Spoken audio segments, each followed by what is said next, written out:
Thank you very much, Chairman Zhao, for your very exciting remarks. Thank you for your very positive comments on H3C. Chairman Zhao shared with the audience the new strategies and ideas about unit groups development in the new age of smart evolution.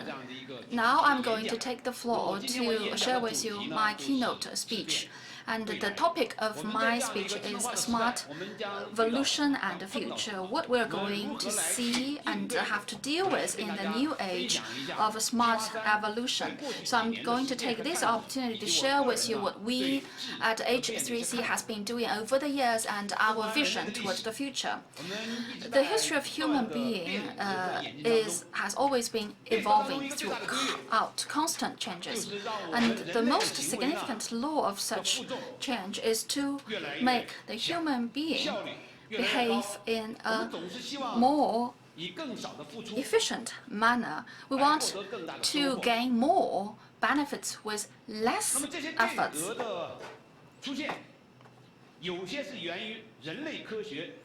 Of course, some of the changes are derived from the established development and evolution of human science and technology, while some others are from the so-called black swan events, such as the unexpected catastrophes, earthquakes, floods, as well as pandemics.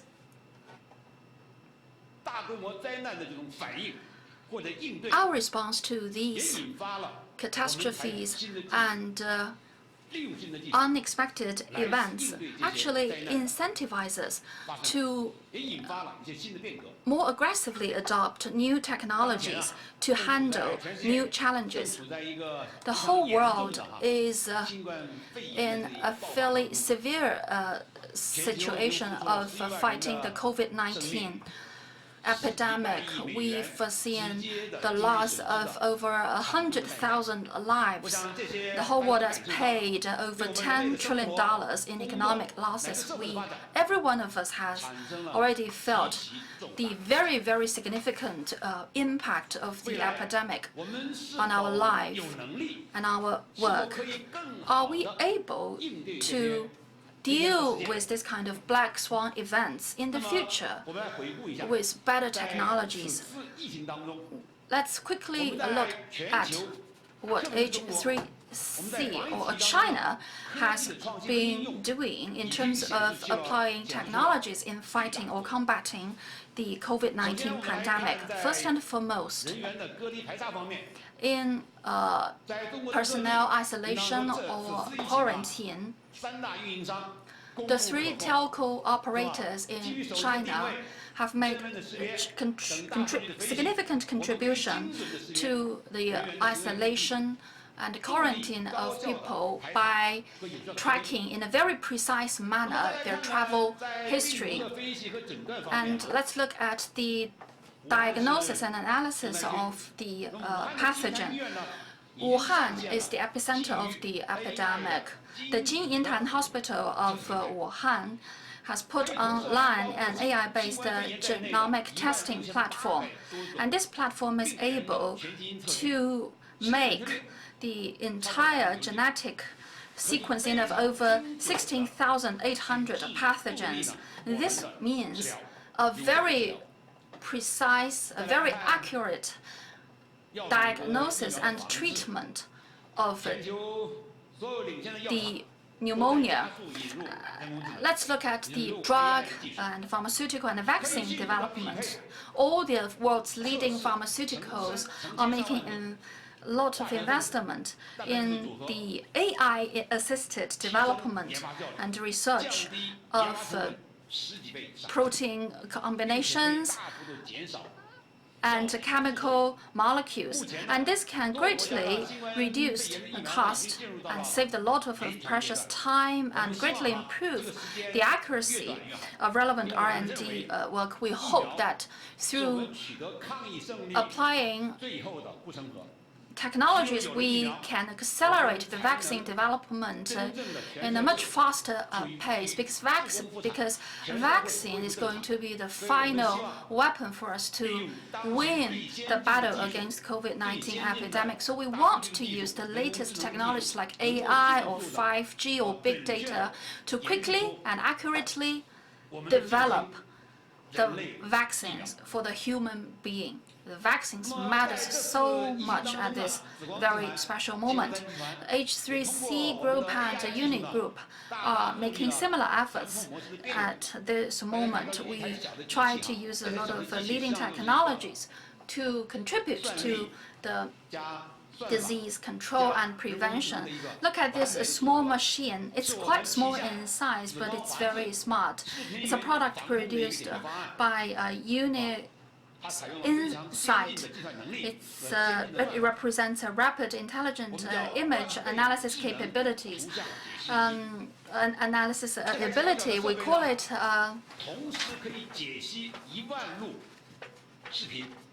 it's image or video analysis equipment. In 60 minutes, it is able to analyze 10,000 hours video image, and it can very quickly locate close contacts and potential suspected cases in a very short period of time. And this technology, this device is being used in Chongqing municipality. When it comes to preventing COVID-19, the priority is to make sure we identify the close contacts, quickly isolate them. Traditional approach means we have to manually screen the video footage, and it takes about 10 people 3 hours to find the close contacts. When you find them, they have already spread the virus further. That means the epidemic becomes out of control. But our solution, our device, the first value proposition is to quickly identify the close contacts they are using public transportation, minimizing the scope of potential contagion. And through this video analyzer, using one person, 30 seconds, we will be able to find the close contacts, and then that contact will not be able to spread the virus further to 3 more people. So this is more effective as prevention and control. The second value proposition is for the confirmed and suspect cases. It will be able to trace back the trajectory of movement of the person for the last 14 or even up to 21 days.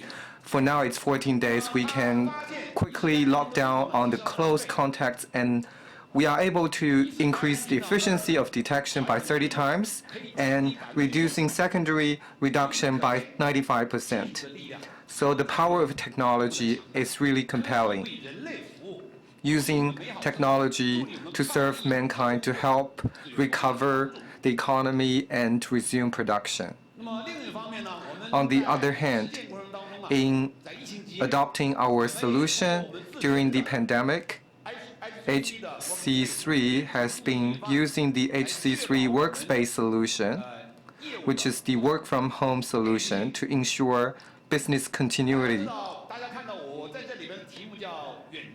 So this is a slide about work from home, not remote office. I think this is defined more broadly. Now we are running video conferences, webinars. We could pull up video and also PowerPoints. We can write, we can interact. There's a lot of software applications that we could use. We could send and receive email, and there's also office features. So this is more generic use cases for work from home.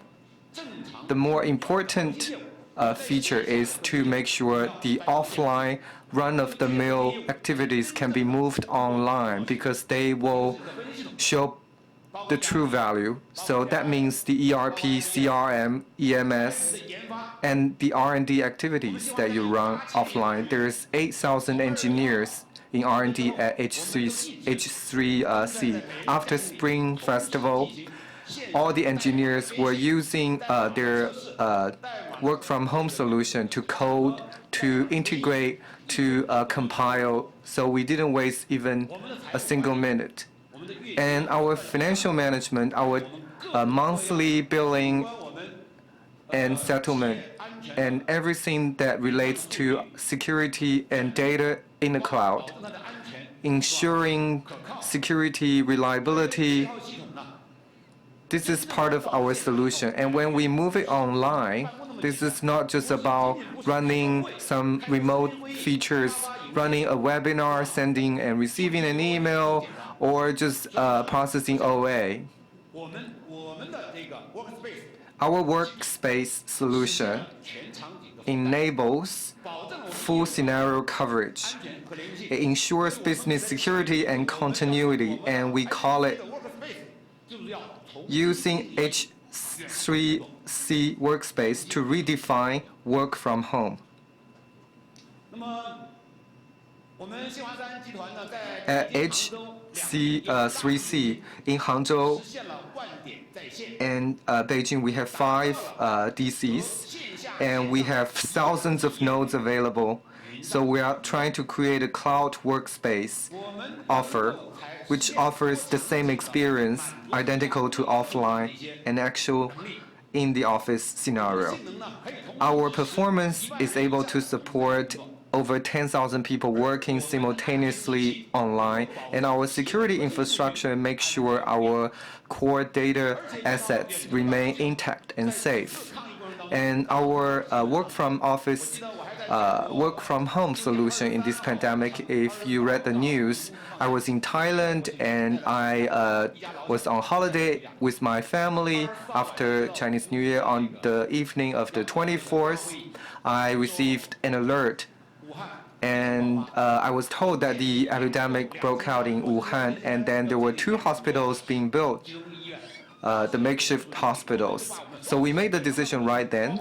Our remote office, the work from home solution, will have to launch, and our equipment will have to be further airlifted to Wuhan. We sent a team of 200 people working around the clock in Wuhan, and in a week, we were able to provide the ICT solution for the 2 makeshift hospitals to support the launch of the 2 hospitals, to support the taking of patients, and we also donated the solution to the largest cabin makeshift hospital to support the running of the hospital. So we received a lot of good reputation and visibility, and we received the support and encouragement from the government, from the internet users. A lot of security brokers actually came to us asking us to install this system on their premises, because data is asset, data is money, data is invaluable. So they made the request, and we complied. In retrospect, if I were to summarize, mankind is constantly leading and responding to change through scientific and technological innovation. So automation, intelligent evolution should be our steadfast pursuit. Using this slide, I would like to recap the evolution of intelligence in the history of industrial development. We are now in the 4th stage.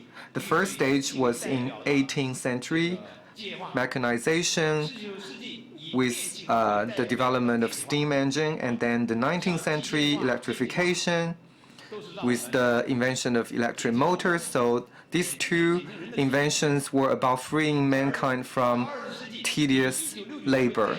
And then in 1969, the first programmable mainframe computer was invented, which was the hallmark of the information age. by the 21st century, in 2020, based on IoT, AI, and big data and cloud computing, we are now moving towards Industry 4.0, and we're in the age of intelligentization. So looking back, if we look at the time before the 20th century as innovation in the physical space, so the purpose was to free human labor, and then after 2000, we are now in the age of invention and innovation in the digital space. It's about expanding the realm of human intelligence, and then we can also innovate not just in the physical world, but also in the non-living object world. Coming back to today, we've heard a lot about the buzzword new infrastructure, and the central government considers new infrastructure investment as an enabler and driver of economic growth. Our take on new infrastructure is that it will have the pillar of intelligent technology and digital technology. If we look at the traditional infrastructure projects, railway, road, airport, real estate, both residential and commercial, energy. In the last 40 years, we saw a lot of high-rise buildings, high-speed rails, highways. Our public transit infrastructure is one in a kind. And the technologies have revolutionized our ideas, and they have also supported financial services, tourism, education, and many other sectors. What is new infrastructure? Our understanding is that new infrastructure means on top of traditional infrastructure, we are adding 5G, next generation ICT technology, and we are including them in the scope of infrastructure. So another way to understand it, new infrastructure is enabling old infrastructure. At H3C, we're not quitting old infrastructure when new infrastructure is coming. I believe they will coexist and reinforce each other.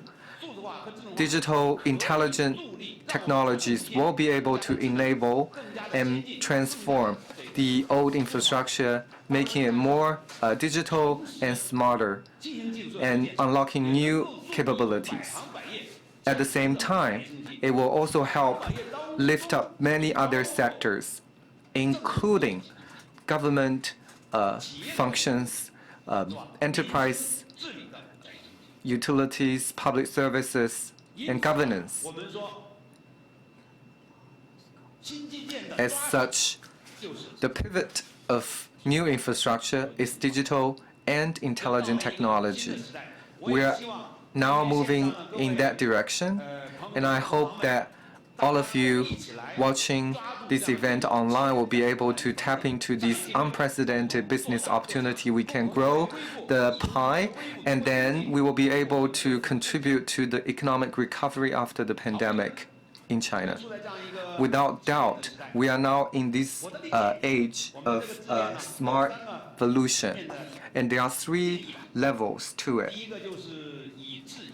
So adapting to change with intelligence, using technology to respond, to react to emergencies and sudden changes, and then promoting change with intelligence, and seeking change with intelligence, using smart technology to seek breakthroughs, to find a better competitive advantage.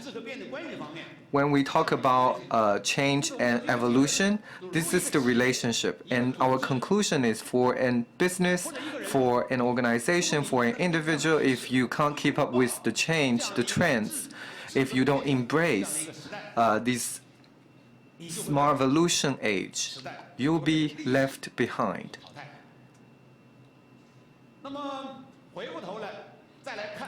Coming back to the definition of intelligence. And how does it relate to artificial intelligence, AI? I don't know whether you can encapsulate this relationship in one word. My take on this relationship is as such.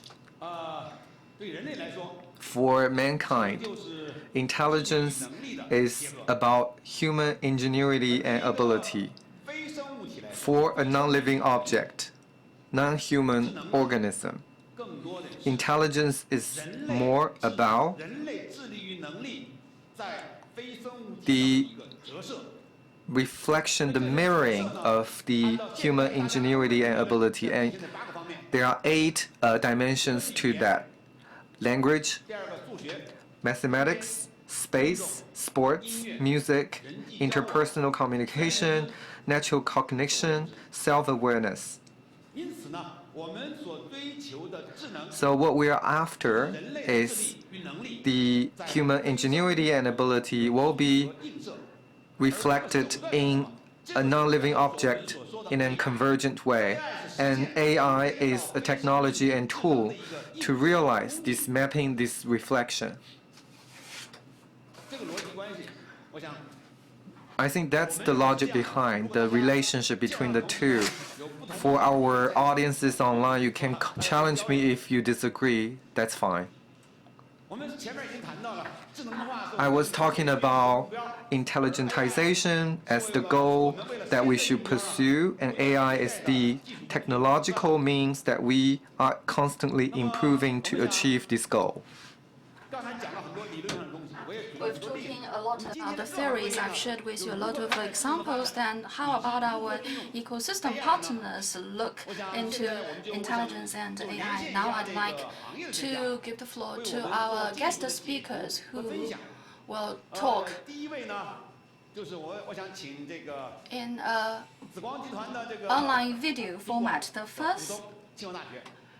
The speaker is from Tsinghua University, which is also the shareholder of H33 and Unit Group. Madam Yin Xia, Professor Yin Xia, is going to talk about AI and technologies application in universities.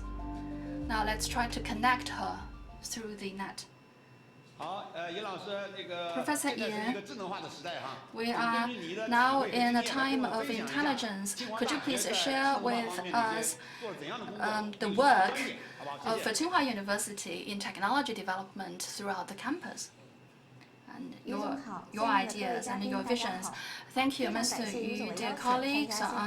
It's my great pleasure to be invited to speak at the Navigate 2020 Summit. I like the topic or the theme of the event very much, Smart-Volution. So I'm going to talk from the 2 aspects of smart and evolution. First and foremost, my understanding about smart. The smartness in IT world is all about the needs of users. President Xi Jinping said that IT is used to make big cities smarter when he visited Hangzhou. I think it's the same experience for us at Tsinghua University. Look at Tsinghua University. Our IT development started in 1976, and 45 years already passed. In the early days, our goal was to address the challenges from offline to online and provide digital services for our faculty and students. But as the IT develops, we see that the day-to-day life of our teachers and students have to depend very heavily on IT. So we are going to provide richer and better, higher quality IT services for our students and faculty. Talking about changes or evolution, I think there are 2 aspects. One is voluntary or proactive change, and the other is to deal with the changes in a very calm and proactive manner. And these 2 are, of course, interconnected with each other. Look at what we did throughout this epidemic. The outbreak is all out of a sudden, but our university decided to start the lecturing on time according to our school calendar. So the classes were put online on February 3rd, and in 2 weeks' time, over 3,900 classes and courses are put online. online. Nearly 2,000 Tsinghua lecturers moved their physical lectures to the online classrooms. And 5 years ago, we started this kind of online teaching in the format of pilot projects, and we have adopted multiple technology means to introduce this brand new format of teaching and learning to our students and teachers. So I want to take this chance to thank our colleagues and partners who offer us the very strong and enabling technology means to make our online teaching possible. And our online tool utilization rate is 1.8, which is pretty high in China. So once again, thank you so much, H3C, for helping us make it possible. So 2 months have already passed since the inception of the online classrooms, and we've seen a very rapid and remarkable increase of the capabilities of our teachers and students to teach and learn through the internet. I believe this is going to be a new normal even in the future. So we try to embrace this kind of new normals or new changes in a proactive and active manner. University is just like a mini society. We have all the requirements that a big society normally has. And students, teachers need IT to enable their learning and teaching, and also they need IT to support their day-to-day life. So you can see the IT is highly integrated with our pursuit for teaching, learning, R&D, management, and services.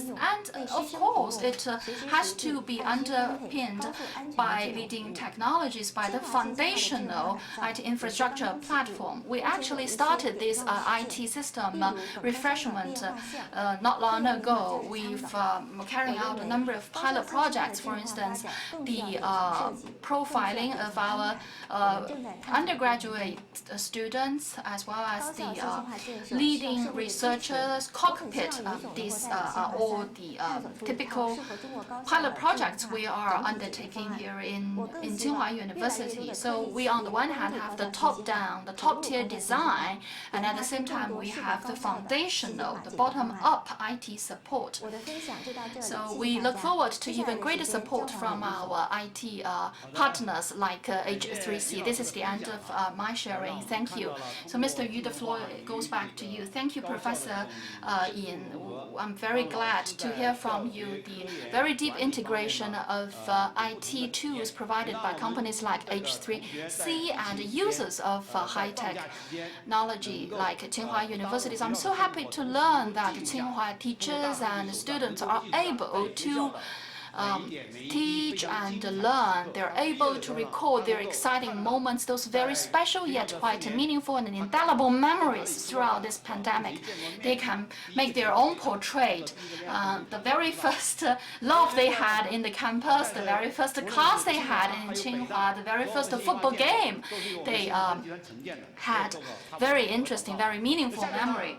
So this is done by H3C. So this is a small advertisement that I want to make by using this technology. Now I'm going to invite the next VIP or guest speaker, Mr. Shi Tinker from West China Hospital of Sichuan University. He's going to talk about the IT application in medical service provider. So please connect here.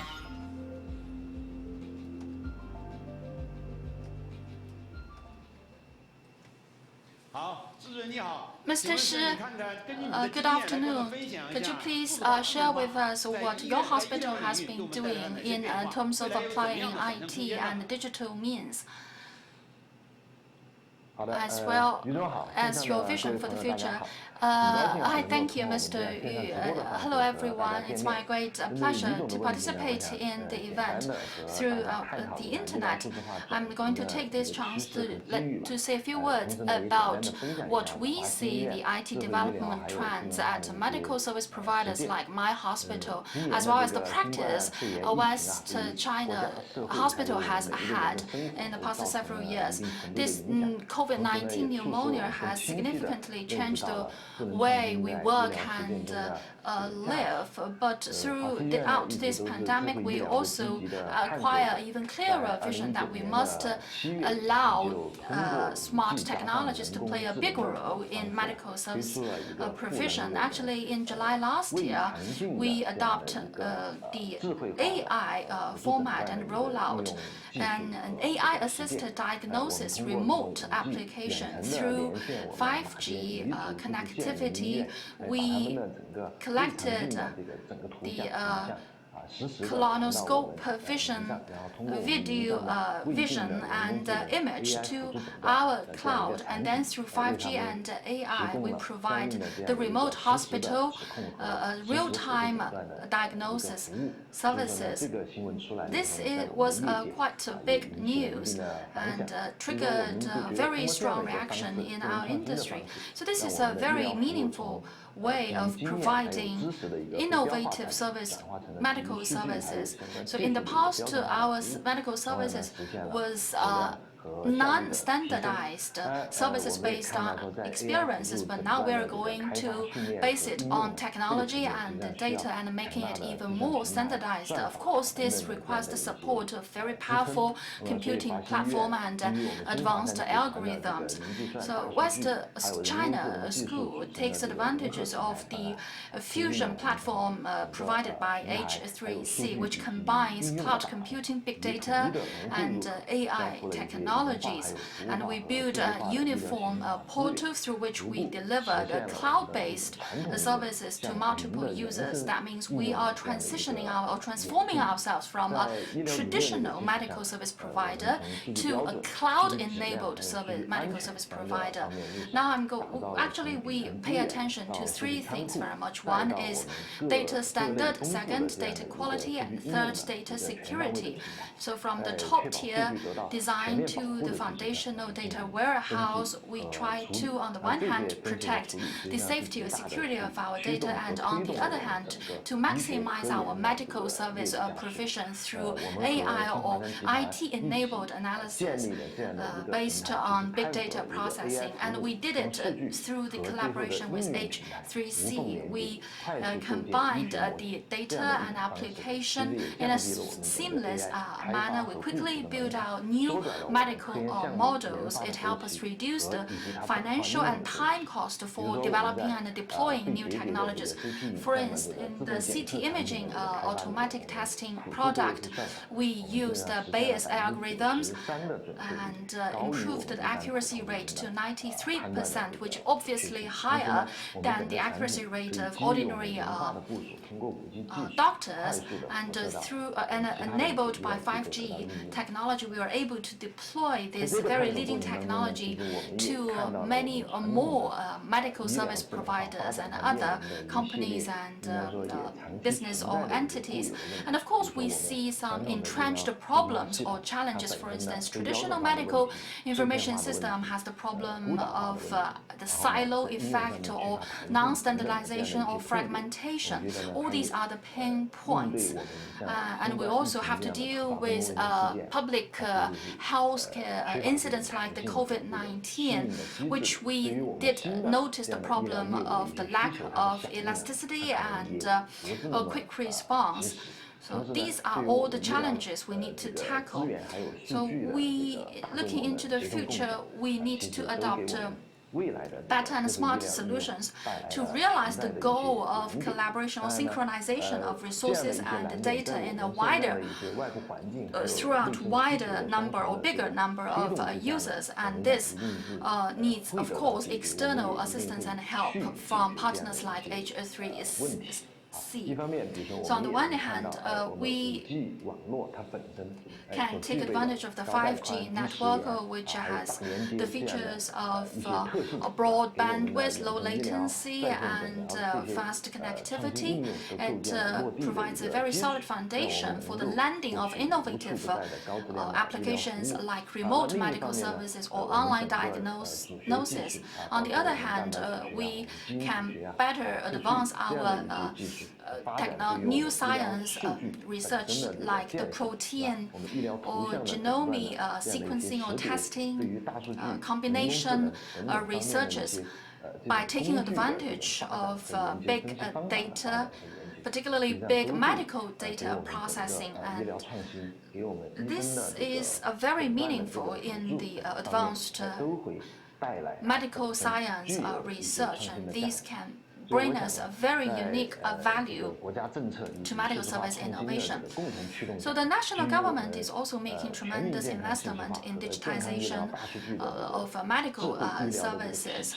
So, and we also have the contribution from companies like H3C. Thanks to the AI technology development, I believe in the future every individual will be able to enjoy even higher quality, more personalized medical services based in the format of a family doctor.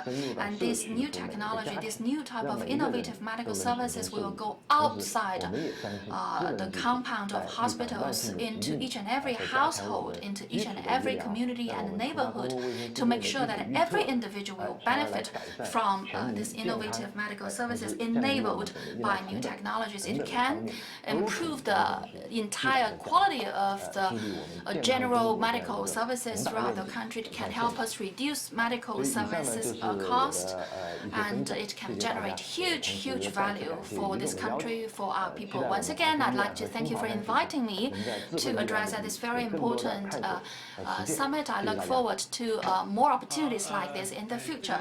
Thank you very much, Mr. Shi, for your exciting sharing. West China Hospital is the #2 biggest hospital in China, as well as the biggest hospital in southwest China. And Mr. Shi shared with a very specific, very detailed elaboration on the adoption of AI and 5G technologies in innovative medical services. It helps us to reduce cost, improve the efficiency of diagnosis and accuracy of medical diagnosis. So our vision is that maybe in the future we will have robotic doctors who will work together with human doctors to provide medical services. We know we have a large population in China. Frankly speaking, given that we have great healthcare resources and infrastructure, but compared with the 1.4 billion population, the need and the healthcare need in lower tier cities, most of the resources are still concentrated in top tier cities, tier 1 and 2. They are not very they're not evenly distributed. So hopefully we'll be able to level the playing field, and then everyone can have a life expectancy of 120 years. Having heard from the two key guest speakers, I believe you now have a clearer picture of what we stand for and what is our course of action, our action plan. At H3C, when it comes to the intelligent strategy, our tagline is AI in all. It is in everything and anything. It has two messages in it.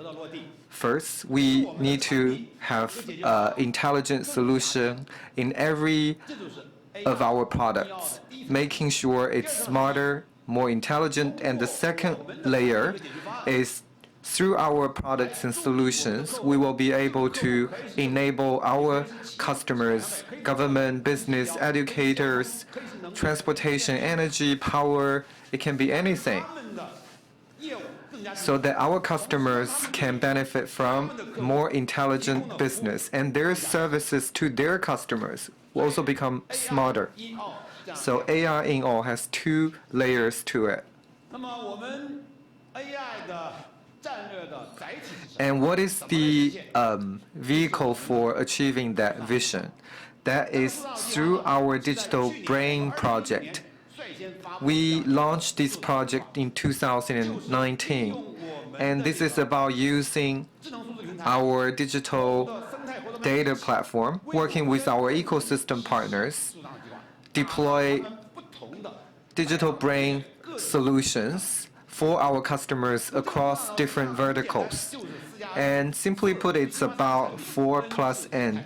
4 come from our self, and N stands for customers' smart applications. So we have smart infrastructure, business capabilities, security, and O&M. And at the top layer, we have the smart applications for different verticals, and they are owned by the vertical customers. We won't touch it. So as I said, our smart digital platform enables our capabilities and solutions to become smarter and enjoyed by more customers. And it's about enabling our customers, making them smarter and more intelligent. In the last 12 months, we delivered for 1,806 customers in different verticals our digital brain solutions, such as government, finance, energy, transportation, science, education, culture, healthcare, manufacturing, retail, and construction, as well as a lot of multinational corporations. And through helping our customers, we are accelerating their digital transformation, significantly improving their efficiency, reducing their business and O&M costs, and creating new value for them. First, when it comes to the digital brain for cities, we work with the city of Lianyungang to develop the 4 platforms plus 3 centers blueprint. We explored new service models for government affairs. We have the 24/7 service trial.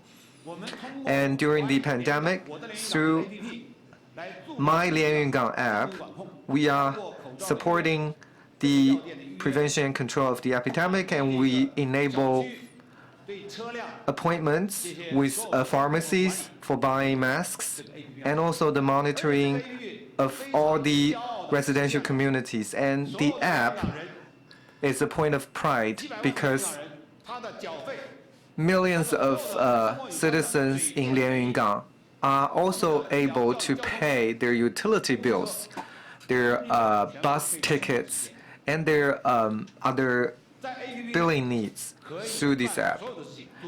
They could stay home, enjoy social distancing, and then use the app to accomplish many features. So this is about improving the reach and capability of government service. We are also working in TV broadcasting. We built with CCTV to develop a new engine for 5G plus 4K and 8K plus AI consolidated business foundation for Yang Shiping. And we consolidated the position of CCTV in the age of 5G. We also work in financial services, working with Zhejiang Rural Credit.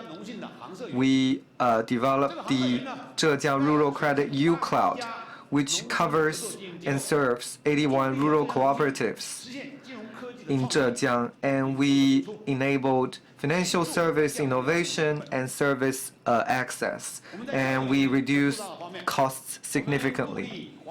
In education, we're working with South China University of Technology. We help them nurture 12,000 highly skilled personnel each year. We support 12 academicians and many scientific research projects. I would like to use a short video to officially launch the Digital Brain Project 2020 for H3C.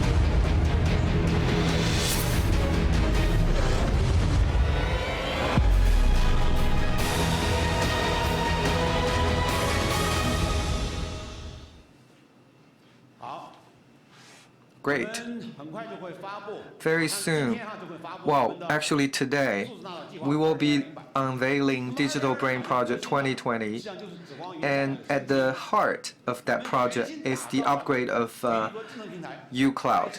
We are upgrading our business capability platform.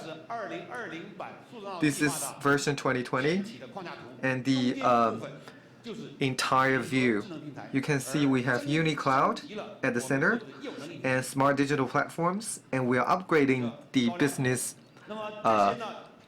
capabilities, so the highlighted parts. And this is build on our core capabilities, and it will be the main engine of our smart digital brain. And on the 27th of February, we announced that we will elevate this to our group level strategy, and we set up a new BU. So H3C and our security subsidiary and our Unisoft, which is for delivery and integration business. All of their businesses will be integrated and consolidated into Smart Brain BU, and I'll be running it myself. So we're using this to deliver our new solution. So this is the new logo. We have the Unigroup Cloud and Intelligence BU business group, and we have unified technology, branding, marketing, and services. Our vision is to become, in the digital age, the go-to partner for digital transformation in every vertical. I don't come from a technology background, so I was just giving you a top view in the digital age, how we change, how we adapt, how we deal with the relationship between digital and intelligent transformation. And every year at Navigate, we will be launching our full range of products, solutions, and we will be talking about the trends. I would like to ask our colleague Stephen Yo, our CTO and co-president of H3C. He will be talking to you more about what we have to offer.